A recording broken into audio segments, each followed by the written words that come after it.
you have one life. Find your Mhm. happiness, find your Mhm. joy, find the Mhm. things that just drive you, motivate you, encourage Mhm. you.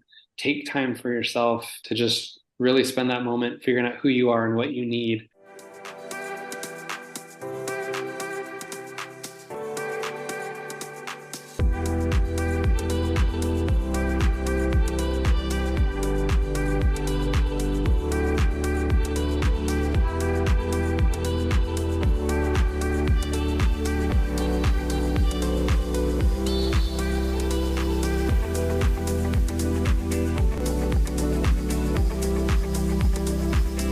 Mom entrepreneurs, welcome to the Good Enough Mompreneur Podcast. I'm your host, Angela Mishuli. Thank you so much for joining me today on this episode where I bring you my first interview with two guests at the same time. Their names are Erik and Megan Hammond, and they're a family focused coaching duo who have a passion for helping families, especially moms, take control of their lives, have the courage to change, and become their best selves and pursue their dreams. So, we talk about happiness in this episode, and that might seem like a really simple topic, but I think it is something that we do not give enough energy and time to, and we really need an opportunity sometimes to get off the treadmill and really examine what makes us happy. And because that's going to change over time, right? Our kids are different seasons. We grow. Hopefully, we're growing and changing ourselves. So that's going to be different. What makes us happy at different times? So I love this conversation so much. And before I bring you the conversation, I just want to remind you we have some exciting things going on over at mombusinesscoach.com this week. So go over and check it out. I'm not going to tell you what it is. Go to mombusinesscoach.com/learn to check out all of the details.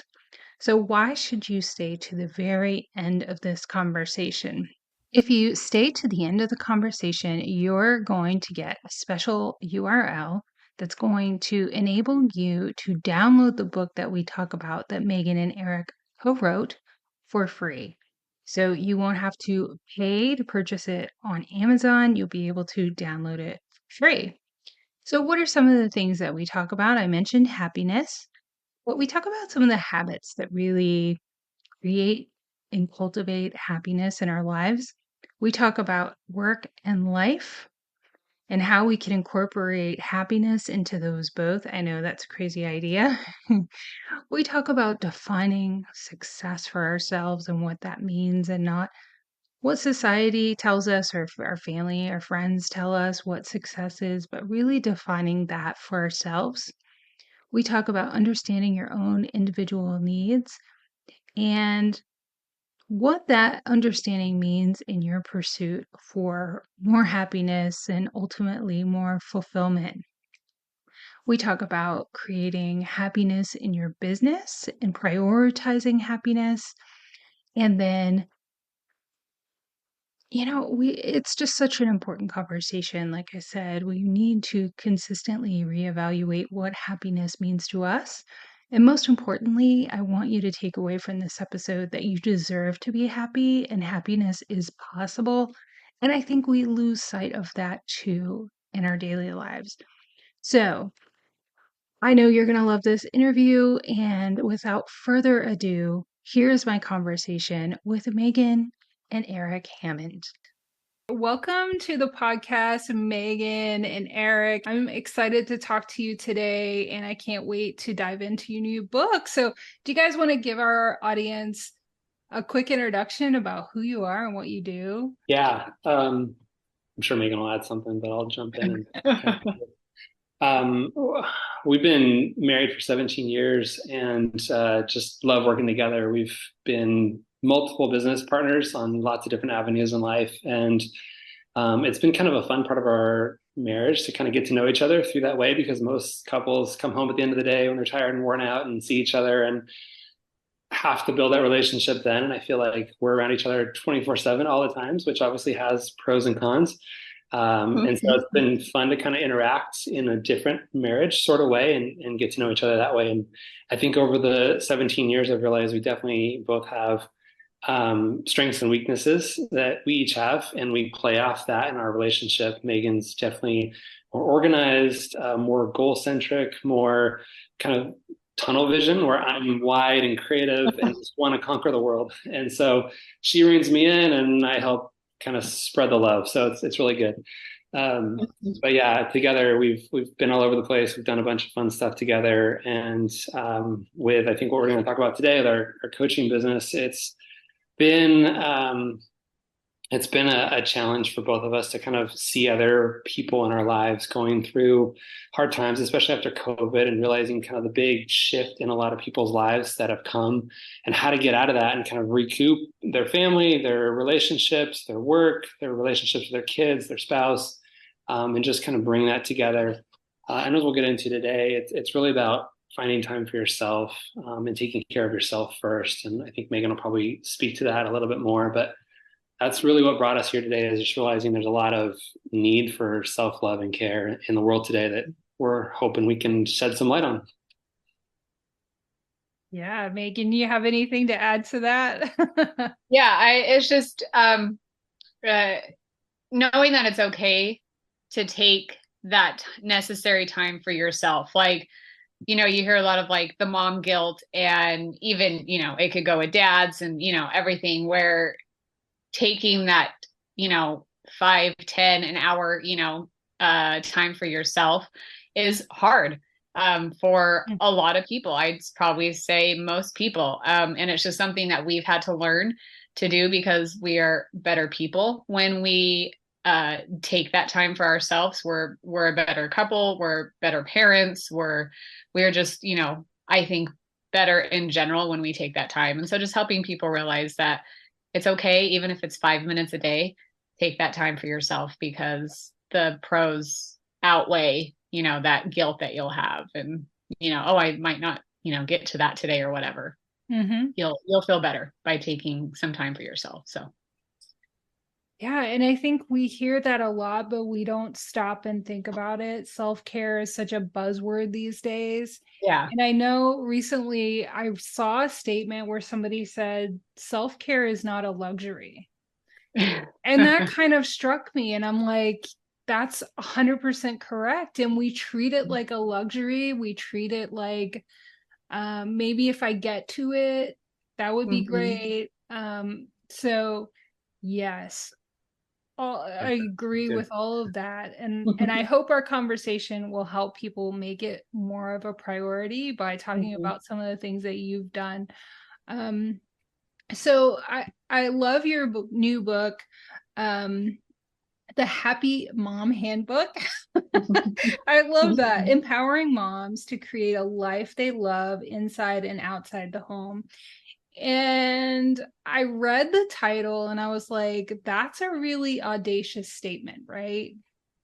I think that I know in my own journey that I thought happiness was something that happened to me, not that I had something power over to create. Yeah. So I really love that you are making that statement with this book, and you have a guide to how you can begin to curate a life that you're more happy in. Yeah. So can you guys talk about happiness and what it means to you, and how you found a newfound importance for happiness? Because wow, I don't even think lots of times we're on this treadmill, especially as parents. We don't make it a priority. So how did you make it a priority, and what are some of the habits that help you curate happiness in your life? So I do like what you said about at the beginning about happiness. I feel like we have to make time for happiness in our lives. We have to bring happiness into our lives. We have to make it happen. I think you find joy in things that are a part of your life, and joy, I think, comes through your life, watching your kids and, grow and, just whatever brings you joy. I think joy can come from that, but I think happiness is something that you definitely have to work on to be happy, and to actually genuinely be able to say, yeah, that actually does bring me happiness. And so we've done a lot of talking between us, and also we have 3 daughters, of what brings us happiness in your life, like what will make you happy. And habits are definitely one of those things that we're big on habits. I'm big on schedules and being organized, and I think habits just falls very closely in with those 2 things. And so we are big with our habits. We know what brings us happiness. And so we have made it a point to have those habits in our day to day. And we've really kind of whittled it down to like maybe 3 or 4 good habits every day that we know will bring us happiness. Like for Erik and I, working out is definitely hands down.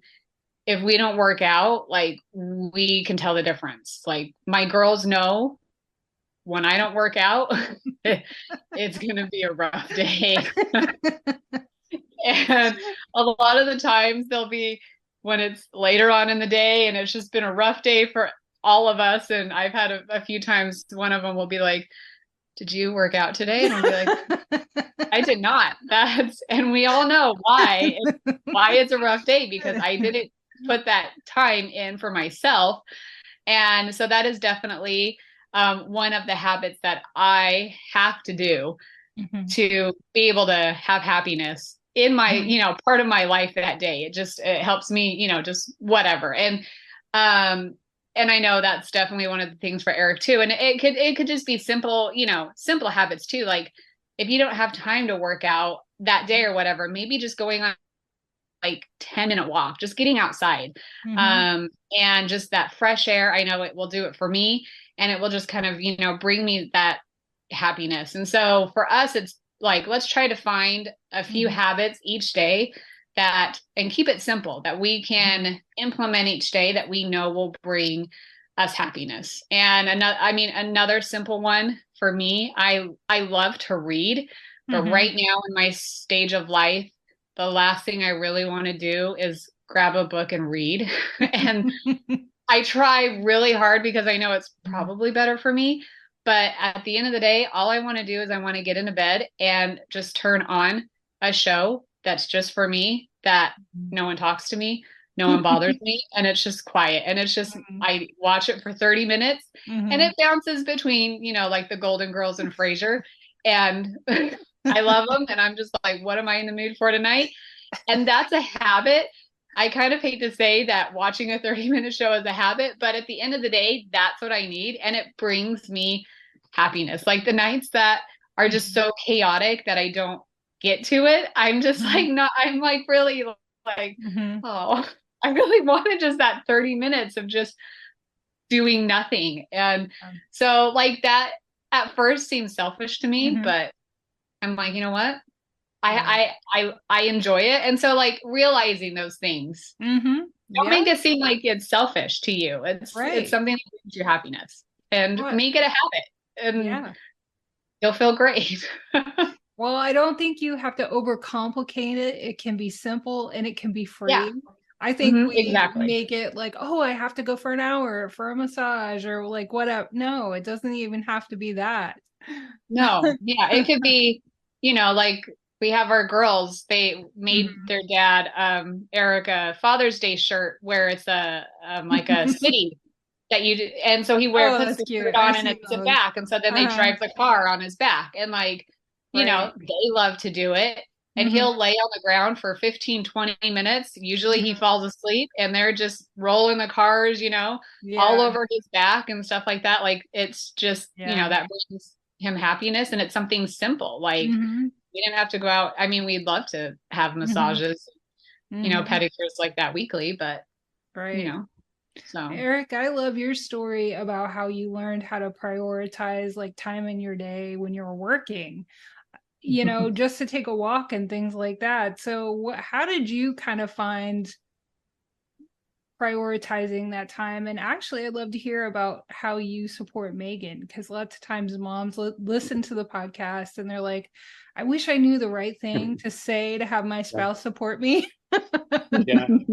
Yeah. I remember going to a Tony Robbins event a long time ago, and at the end of the 4 or 5 day event, you're there for like 60 hours. It's like, okay, you're going to introduce yourself back to your normal world. They're going to look at you. You're different. Like, how do you like bring this new change in your life and not like headbutt with everybody in your life and like try to keep doing the things that now you want to do? So totally appreciate that comment. Yeah, for me, like I've been a huge advocate of just studying other people's lives and reading books. And I'm not like I don't know, Megan's into murder shows and Mary Higgins Clark and all this stuff. It has its place. But for me, I'm more into studying like how we can live better lives and do that kind of aspect. And so it's been fascinating for me. And like in my book, we talk about a job that just kind of sucked the life out of me for so many years. It was first one there, last one out, no appreciation, no bonus, just do the work. This is what you're here to do. Right. And that gets tiring after a while. And so I think that's what kind of caused that. Like, I need to go find something that's going to solve this need or this problem in my life. And I started reading books and just kind of start understanding what else I could do. Because when you're in college, they teach you how to get a job and they teach you how to do some of your job, but they don't teach you how to take care of yourself. They don't teach you how to love yourself and find time for yourself and respect your needs and all that kind of stuff. And so it's really something that you have to do yourself. So it was a lot of trial and error. And I think that that's what's fun about this life is nobody really has it perfect. Nobody knows exactly what works for everybody. And I think that's one of the things that we talk about in our book is to just go explore, go find new things that might bring you happiness this week. And what brings you happiness this week might be different than in 3 months from now. So just keep playing with things and keep trying things. So for me, it was, I have 30 minutes, 45 minutes for lunch. Let's go on a walk, or let's go read a book, or let's just go outside and breathe some fresh air and get out of the office for a moment. And over the last, 20 years of my life or so, that's morphed into all sorts of stuff: meditation, yoga, like Megan said, working out. I love to hike and bike and be outdoors in that aspect. And so it's just been kind of self-exploring kind of fun stuff. And I think we talked about that too, is like, don't feel guilty about doing these things. Try something new each day, maybe spend 15 minutes doing something that you've never done before. Maybe it's knitting, maybe it's, I don't know, whatever it is, just something fun that's going to allow your brain to try new things and stimulate it in a new way that maybe you haven't before. As far as the supportive spouse aspect, that can be challenging because I think we each see our needs differently than others. And I think that's part of a relationship, of being able to understand the needs of our spouse and support them and give them that space or that time. If you're a female listening to this podcast and you're coming home and being like, honey, I just heard this thing and this is what I need to do for me, and your husband's not on the same page, it may be hard for them to justify you taking an hour away from family time to do something on your own, or spending $50 on something that's going to bring you a lot of joy, right? So I think having that upfront conversation about it and just saying, look, these are my needs and this is what I'm feeling, and this is, how you can support me in this, is probably a good way to approach the conversation.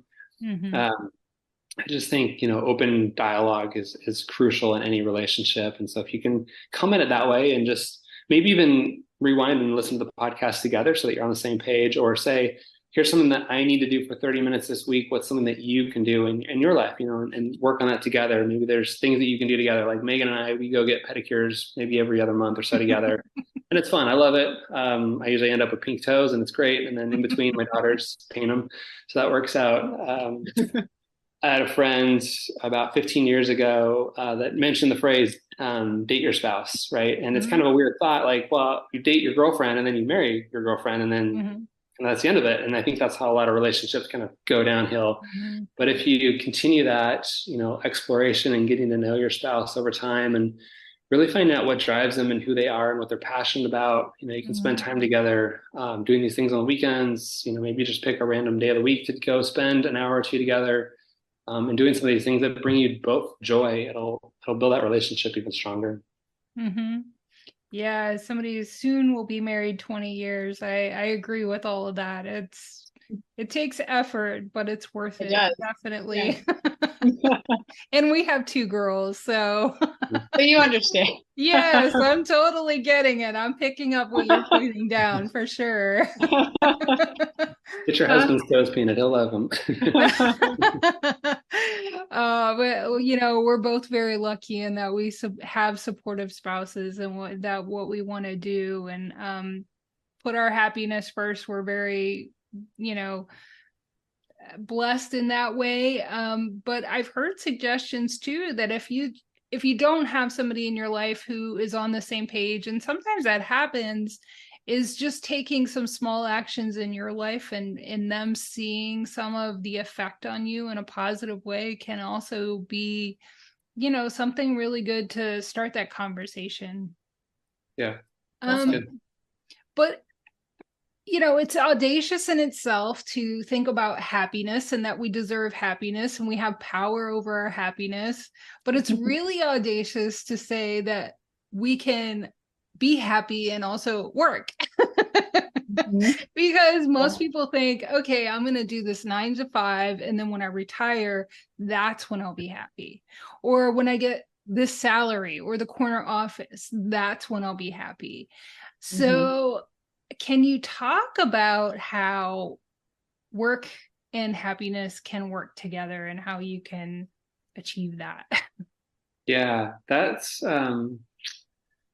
so I've usually had the career that I've gone to an office in our relationship. Megan was in school when we first got married and got into dental and stuff like that, but we started having kids and that took up a lot of our time. So I'll speak to kind of the career side of things, and Megan can chime in as she wants to. But yeah, again, I graduated from college with a degree, went into that field, worked there for 6-7 years.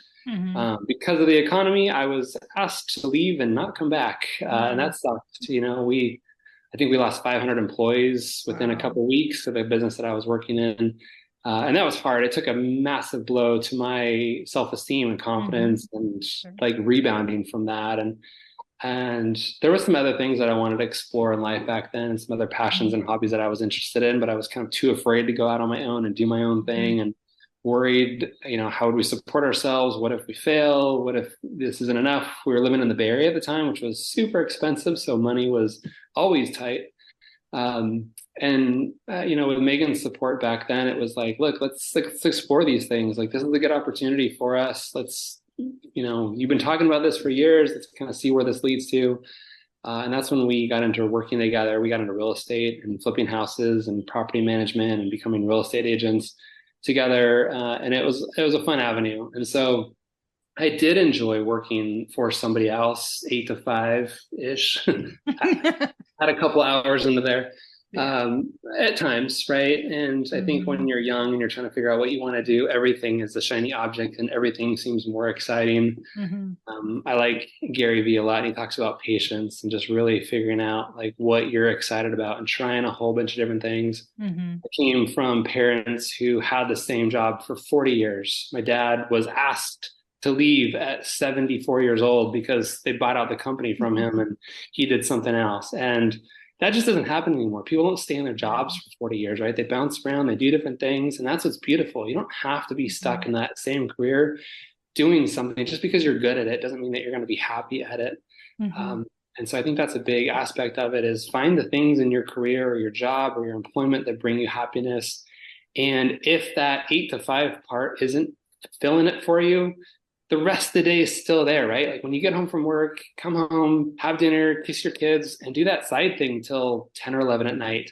Maybe it's starting an Etsy shop. Maybe it's consulting with somebody on the side. Maybe it's becoming a podcaster. Maybe there's a million other things that you can do to spark something else in your life, to just try it out.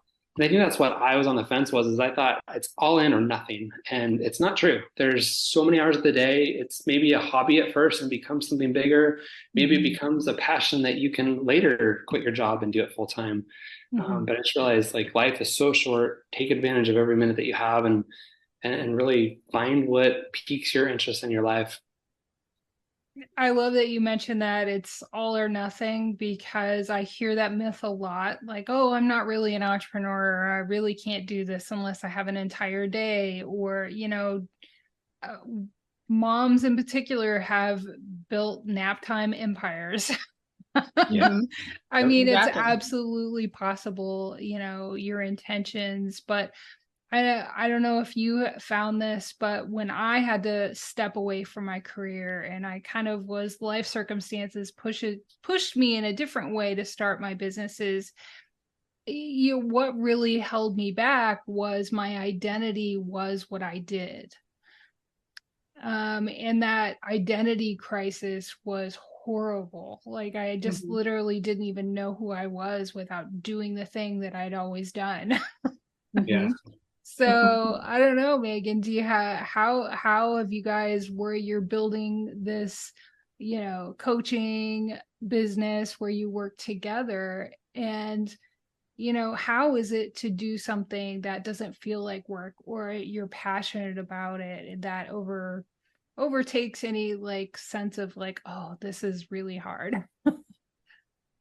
Yeah, like I completely understand what you're saying about the identity thing. Like when Erik kind of came to me with this idea, I've been the stay-at-home mom for 12 years, and that's just what I've done. I mean, of course, you have so many other different hats that go along with the stay-at-home mom, and and part of mine is we homeschool our girls, and so I'm the teacher, I'm the principal, I am the counselor, I am the nurse. There are some days that the students do not like the principal that day, and well, maybe you'll get a different one tomorrow. I don't know what to tell you, but because it's going to get right now. And so when he came to me with this idea, like, it was hard for me to like kind of get around that and get over that and be like, well, that's not me. And it definitely did take some time, and it's still taking some time for me to be like, okay, like there, thinking before we had kids, I had tons of aspirations and dreams of what I wanted to be. And I, back in the day, like mom was not one of them at the top of the list. I had many other things, and those I'll get to do those one day or kind of get back into them. But I think what has been something that I've learned recently is, and we kind of talk about this in the book a little bit, and we have, just between us, where work and family is how you can blend those two together to make them work. Finding a balance between family life and work life, I haven't been able to find that, for me at least. I have had to learn how to blend them together, which I think it's hard to learn how to blend them. But I think it's doable. And we talk about that in our handbook, whether, your work is stay-at-home mom, or, work that you have like an Etsy shop, or, whatever it is, like you can work on blending those together. So you're not feeling like you're dropping one, you're having to drop something in order to do, your dream or whatever. Like you can make it work. It's going to take a little more effort on your end, but it is possible. Like, and you just have to kind of go into it with, it's going to be hard work, and but I can do it. Like if you want to have that family work blend, you can do it. And, it's been done.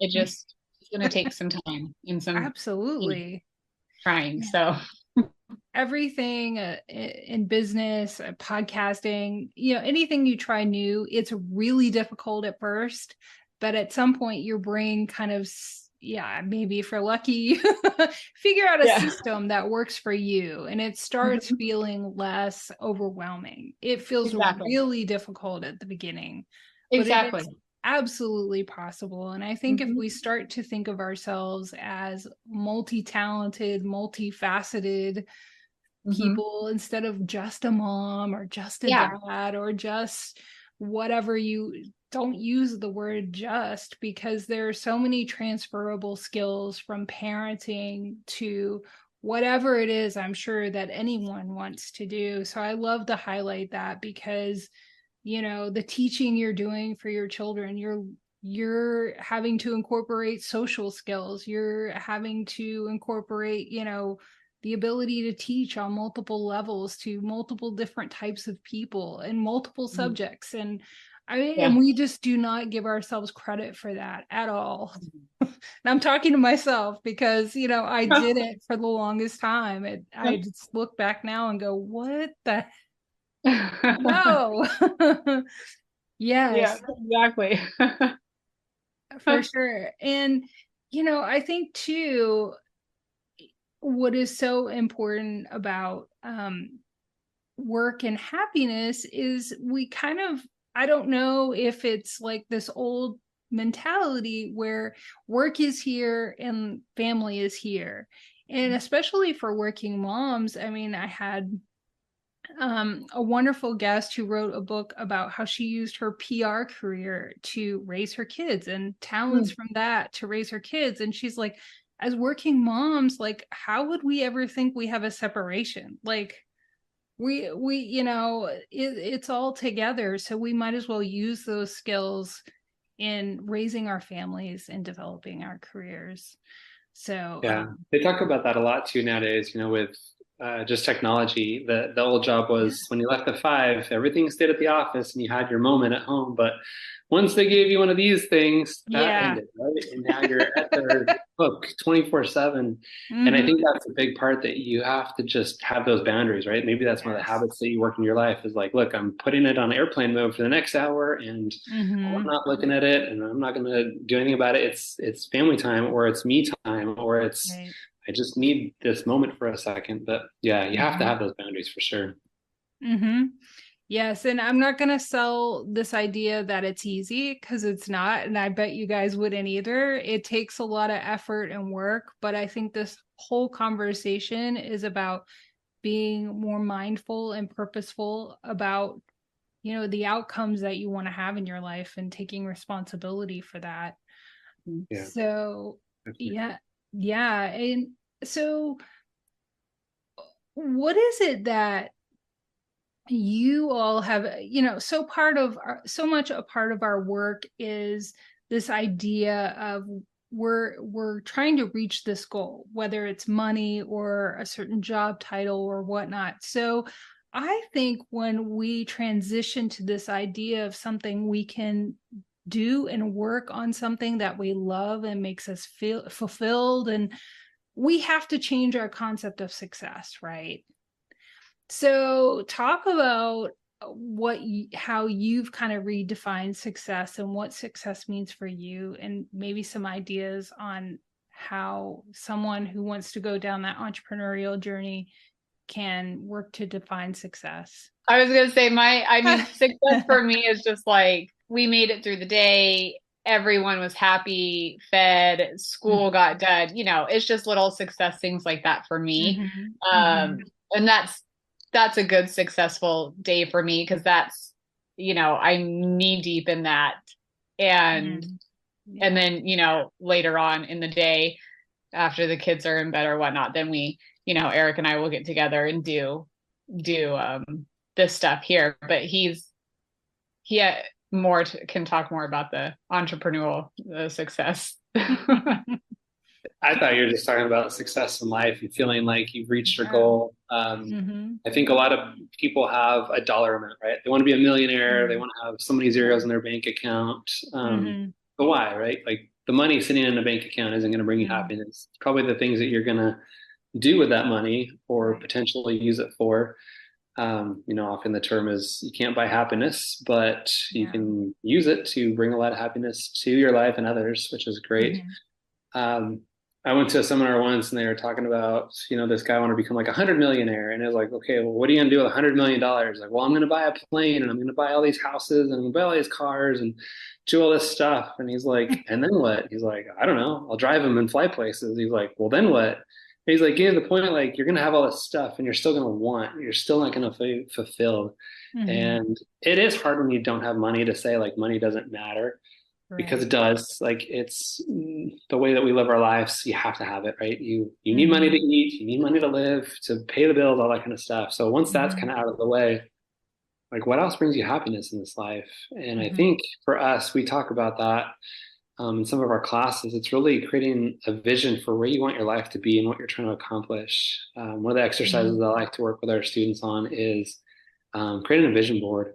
And it doesn't have to be elaborate or crazy. It could be an 8.5 by 11 sheet of paper, and just going on a Pinterest or Google and printing out a few photos of things that you want. Maybe it's a healthy body. Maybe it's spending 30 minutes with your kids and smiling instead of being stressed out.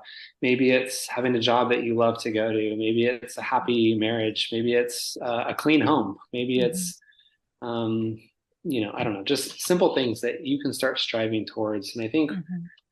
the journey can be just as much fun as the reward. Mm-hmm. Oftentimes, I've realized if I focus more on where I am at my moment in life rather than the thing that I'm trying to get, I enjoy that more. I enjoy getting there and the things that I'm going to learn and the Mm-hmm. person that I'm becoming. Because by the time I get there and I have that thing or I've accomplished that thing, I'm a Mm-hmm. different person, right?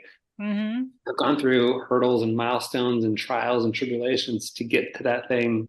And Mm-hmm. that's what makes me who I am today. And that's really what brings me that joy, is the Mm-hmm. valley that is going to take me there.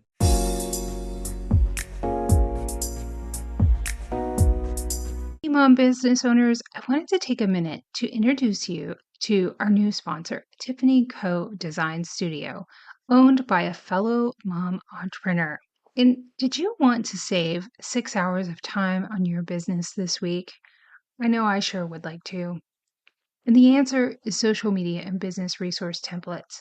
The template packs at Tiffany Co. Design Studio are simple to customize to your business because the foundation is built for you, and you're only needing to make minor changes to tailor it to your brand.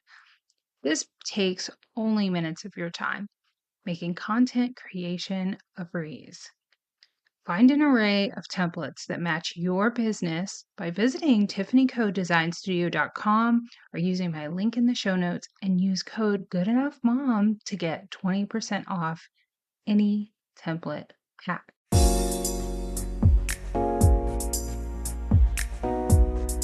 And I think, people are so willing to defer their happiness. It's like, what is that about?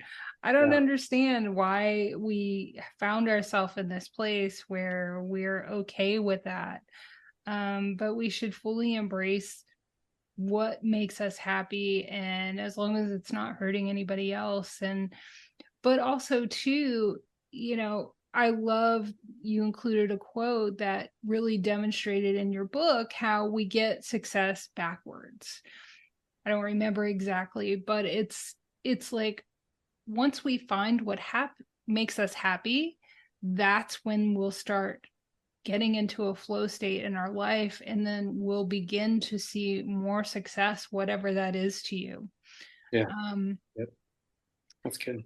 yeah, I think that that's really important. We get the success thing backwards. Yeah. Sure, I'll we put do. this out there too. A lot of people preach on, grind mode and working 24/7, Mhm. and just like you said, like Yeah. maybe punting happiness for the time being, being Mhm. like, well, I'll be happy later. I'll be happy when I retire. I'll be happy when I have all Mhm. this money and I can just sit back Mhm. and relax. And Mhm. anybody that likes to work will realize that after a week or two of doing nothing, you're going to get really bored and you're going to want something again. Right? Like, you can only go on vacation for so long before that wears off. Um, so yeah, like, yeah, you do need to work hard and you do need to like accomplish a lot in your life if that's what Mhm. you're after. But you can, like Megan said and we talked about, like, take 30 minutes for this and take an Mhm. hour for that, and just Mhm. carve these things into your life that will allow you to take a moment, step back, Mhm. appreciate the work that you've done, and look Mhm. around at all the things that you're doing in your life and all the people's lives that Mhm. you're changing and helping, and keep Mhm. going. Yeah, and there's a lot of evidence that what really brings us happiness is serving others.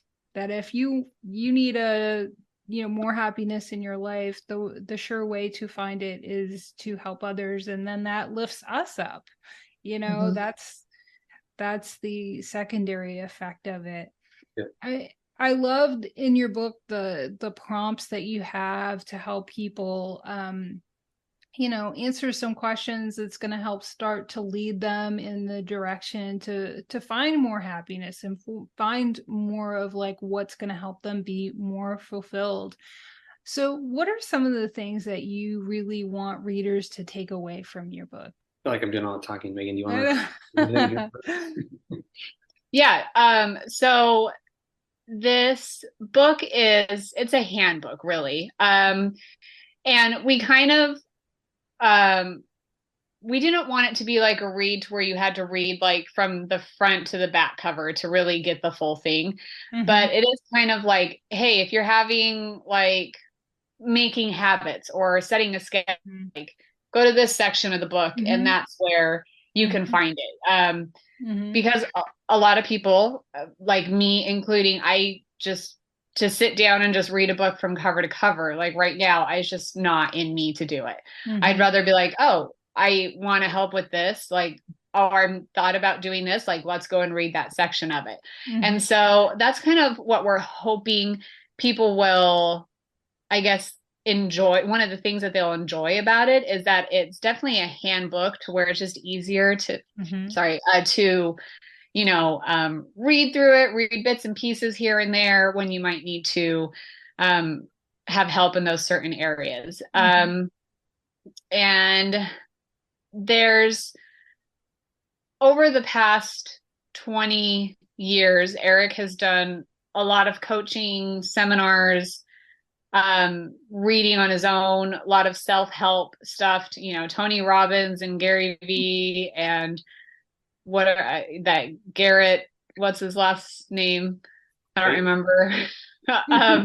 Yeah, just like a bunch of, people over the last 20 years that his wealth of knowledge that has been put into this handbook of just different things that he's tried, that we've both tried, to find happiness, to help with our schedules, to help with our habits. We're not saying that just because they worked for us, that they're going to work for everyone who uses this handbook, but they're ideas. They're to get you started and to get you going. Because I know for me, I get easily overwhelmed when I'm trying to start something, to where if I just have some ideas, and I can go off of them and try them and maybe tweak them a little bit so that it works for me, then I'm much more successful that way than a lot of times trying to do it on my own. And it's just like, don't reinvent the wheel, like schedules and, trying to figure out habits and stuff like that. Like that's all been done. So try to use what people have learned from it and to make it your own so that you can do it. We are not experts in any way on any of this stuff, but it's just over the course of, 20 years where we've been learning this stuff. Erik's been studying this, listening to it, like living it in our day-to-day lives, that we know that it's helped us, that it can most likely help someone who is in need, or just looking for some help. And maybe they don't even know that they need, help, but they go ahead and read that section and they kind of start implementing it, maybe not knowing they are. And it's like, oh, wow, like that, that really did help, but I didn't know I need it.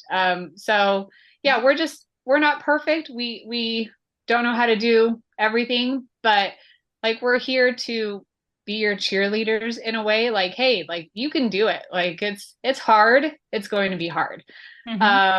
Starting anything new is always hard, but the rewards at the end are going to outweigh the stress and struggle that it might have been at the beginning. And we've been through it. A lot of the things we're still going through it. Like, we're always still growing and learning.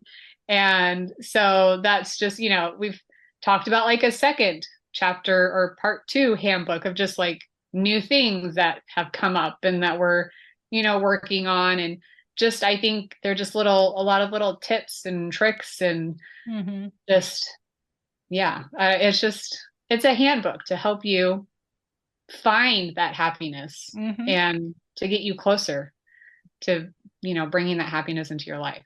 So. Right. Yeah. And I definitely found the book not to be overwhelming or intimidating. And the thing is they, in Hollywood, if a script writer wants to make a character unlikable, they make them perfect. And the thing is that there is no cookie cutter approach. Like, everyone is different, everybody. And that's what's great about just beginning to try to find that for yourself, because it's going to be different. It's going to look different for everyone. So anybody who prescribes that they have it, I don't know. Yeah. I would be leery. Yeah. We definitely aren't saying that, but we have different ways. Like, try them. If it works out, great. We're thrilled for you. If that idea doesn't, try the next one. Like, maybe you'll stumble upon something that, wasn't even in the book that helped you. Like, then that's awesome. So, yeah. One of the things I was going to add to that too is, the cool thing about this is it's an ebook, it's updatable. And by the time this podcast drops, we'll actually have released version 2 of it. It's the same book, same stuff, but what's cool is we've added more resources. We've, like Megan said, it's a handbook. Like, go to this chapter, do this thing, try that chapter, listen to this thing. We've added podcasts and Spotify playlists and downloads and all sorts of stuff. So it's just like an ever-growing thing. So you might come back in 6 months from now and it's even more different. So that's what's cool. It's going to keep growing and keep contributing to things that you're working on. And as we get feedback from the people who've read the book, like you, like, oh, that's cool. I didn't know that's helpful. Like, we'll add more of these things and more of those things. Yeah. It's awesome. The book will definitely change your YouTube algorithm. And I love that. I love the video resources, the different resources, and the things to make you think. I think it's excellent. And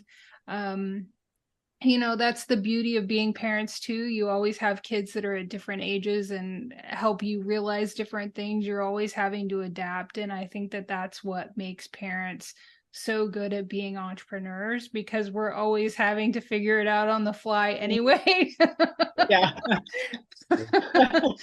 So I think that makes you both even more qualified to do what you're doing, because, sometimes nobody has all of the answers, but, for a coach, it's important to have somebody that can just hold space for you and help you learn how to find the answers for yourself. So I think that is exactly what this book guides you to do.